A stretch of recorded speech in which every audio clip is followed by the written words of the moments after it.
এই দুনিয়াতে যত মানুষকে আপনি আপন দেখেন, এরা সবাই হয়তো আংশিক কোনো কোনো ক্ষেত্রে কেউ বিভিন্ন পার্সেন্টেজে আপন, কিন্তু আপনার সবচেয়ে বড় আপন হলেন আপনার রব আল্লাহ রাব্বুল আলামিন। আল্লাহর চাইতে বড় আপন আর কেউ নেই। আপনি একান্তে আল্লাহর সাথে একটু কথা বলেন। যারা ডিপ্রেশনে ভুগছেন, অশান্তিতে ভুগছেন, মানসিক অস্থিরতায় ভুগছেন, আজকেও আমার অফিসে আসার আগে দেখি এক লোক বসে আছে, নামাজ পড়লাম আমরা, উনি নামাজ পড়লেন না। তো আমি যার মাধ্যমে আসছে তাকে জিজ্ঞেস করলাম, নামাজ পড়লেন, উনি কি মুসলমান না? বলে মুসলমান, কিন্তু উনি অন্য জগতে আছে। কি? উনি আত্মহত্যা করবে। আজকের ঘটনা, উনি আত্মহত্যা করবে, উনি আসছে। হাসছেন আপনারা? এর আগে এক জুমা অফিস থেকে আমাকে ফোন দিল, জুমার নামাজ পড়াইতে ঢুকবো, বলতেছে এক লোক অফিসে এসে ঢুকছে, আপনার সাথে দেখা করবে, সে আত্মহত্যা করবে, জুমার নামাজও পড়বে না, এখন মরার আগে আপনার সাথে একটু দেখা করতে চায়। আমি আছি নারায়ণগঞ্জ, আর সে ঢাকায় অফিসে।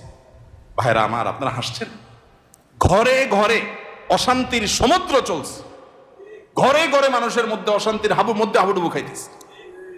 তরুণ ইয়াং মানুষ, বাচ্চা ছেলে এখনো দুনিয়ার কিছু তারে পায় নাই, ব্যবসা বাণিজ্য জ্ঞানজাম ফাসাদ কিচ্ছু পায় নাই।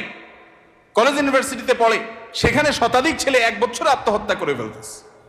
মানসিক শান্তি যেটা, এটা এই সমাজের প্রতিটা ব্যক্তি থেকে উঠে যাচ্ছে।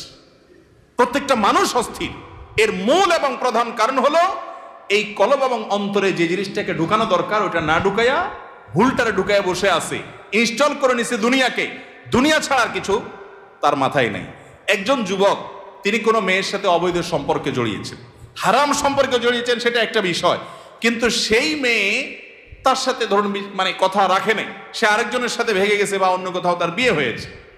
এখন সে ডিপ্রেশনে ভোগে। কেন ডিপ্রেশনে ভোগে? যে ওই পছন্দের মানুষটাকে সে পায় নাই। আলটিমেটলি এটা দুনিয়া, ঠিক না? ঠিক। আলটিমেটলি এটা কি?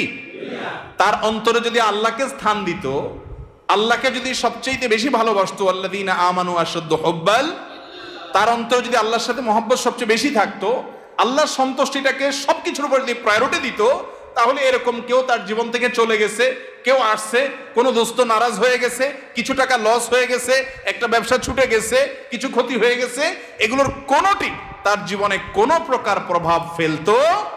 কি হয়েছে? এগুলো গেছে, আরো আসবে, না আসলোই না, তাতে কি সমস্যা?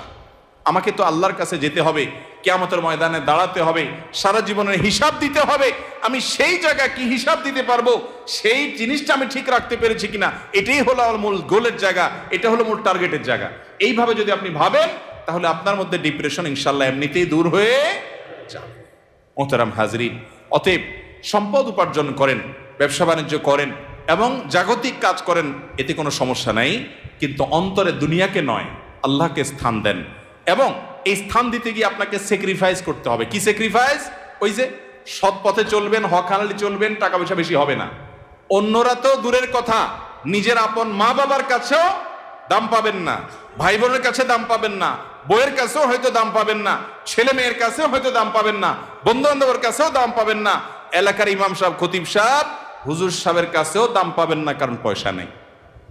কিন্তু আল্লাহর কসম, যেই জায়গায় দাম পাওয়া দরকার সেই জায়গা ঠিকই পাবেন। আরশ আজিমের মালিক আপনার অনেক বেশি মূল্য দিবেন। নবী করিম সাল্লাল্লাহু আলাইহি সাল্লাম কতবার এরকম বলেছেন সাহাবীদেরকে, তোমরা কোনো জান্নাতি লোক দেখতে চাও?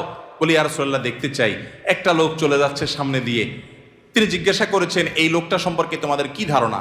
বলি ইয়া রাসূলুল্লাহ, লোকটা খুব সাধারণ একজন মানুষ, এত গরিব, সমাজের এত সাধারণ মানুষ যে এ ব্যক্তি কারোর মেয়ে বিয়ে করতে চাইলে কেউ তার কাছে মেয়ে বিয়ে দিবে না, কেউ তাকে পয়সা হাওলাত দিবে না, কেউ তাকে চেয়ার দিবে না, কেউ তাকে কদর করবে না।